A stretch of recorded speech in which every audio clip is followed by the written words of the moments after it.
अस्सलाम वालेकुम नाज़रीन, आप देख रहे हैं ईडीएन न्यूज़। मैं हूं नीलम। आज हम पंजाब के दिल लाहौर और लाहौर के दिल मीनार पाकिस्तान में खड़े हैं। लाहौर के बारे में एक और चीज़ बहुत मशहूर है, जैसे एक छोटी सी पंजाबी मिसाल होती है कि जिन्हें लौड़ नहीं वेखिया और जमिया नहीं। आज हम बात करेंगे कश्मीर और इंडिया में होने वाले हमारे मुसलमान बहन भाइयों पर जुल्म सितम और जबर की, जिसे देखकर हर आंख अश्कबार और हर दिल खून के आंसू रो रहा है। हिंदू दहशतगर्दों ने इंडिया और पाकिस्तान में जुल्म सितम की इंतहा कर रखी है। हमारे बहन भाइयों पर जुल्म सितम किया जा रहा है। हमारी माओ बहनों की इज्जतों को पमाल किया जा रहा है।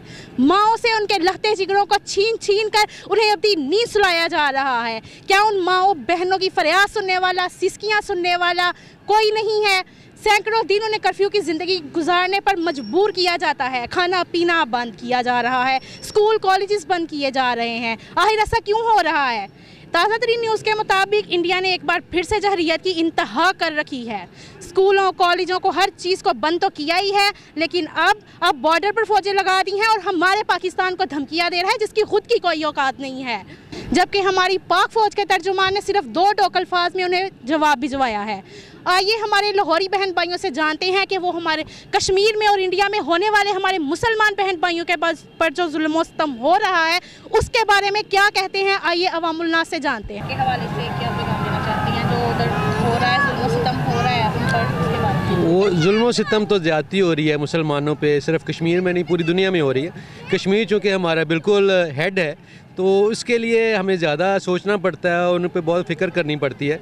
तो हम जिस सहरा में इस वक्त सर्वाइव कर रहे हैं, इसमें वर्ल्ड वार तो हम नहीं सर्वाइव कर सकते, लेकिन मुस्लिम कुछ जो ये सिस्टम पूरी दुनिया पे मिल के चला हुआ है उसका एक हिस्सा है। ये मुसलमान जहाँ पे पूरी दुनिया में है वो पोजीशन ख़राब में हैं और सब ने मिल के उन पर यलगार की हुई है। मुसलमानों को चाहिए कि मुत्तहद हो जाएं, एक जगह पे एक बन जाएं, लेकिन मुश्किल है, ज़रा मुश्किल नज़र आ रहा है, लेकिन कोशिश ज़रूरी है।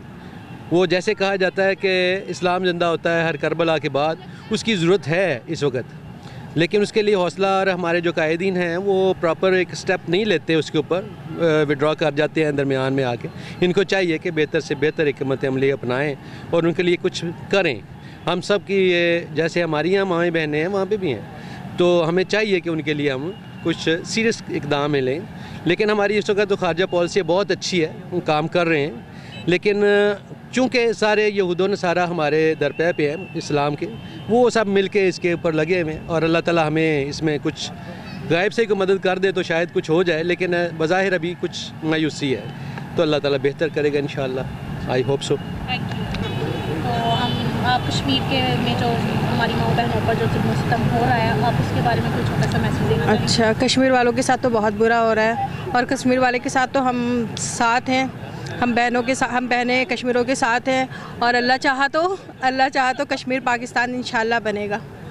मेरा नाम राना नादिर, कहाँ से आए हैं? मियाँ वाली पिपला से। और कश्मीर में जो जुल्म सितम हो रहा है जी। उसके बारे में आप क्या कहना चाहते हो? दरअसल बात यह है कि कश्मीर के साथ हम खड़े हैं, क्योंकि अल्हम्दुलिल्लाह एक दिन आएगा कि कश्मीर इंशाल्लाह ताला बनेगा पाकिस्तान, क्योंकि 175-76 दिन हो गए हैं कि इंडिया ने काफ़ी बर्बरियत का उधर किया हुआ है। इंशाल्लाह ताला कि हम कश्मीर के साथ खड़े हैं, आज भी कल भी इंशाल्लाह ताला हम अपनी जान का भी नजराना देंगे अगर मौका मिला तो।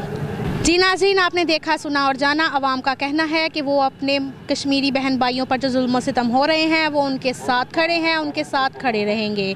आप देखते रहिए ईडीएन न्यूज़। नीलम को दीजिए इजाज़त। कैमरामैन उस्मान अली के साथ अल्लाह हाफिज़।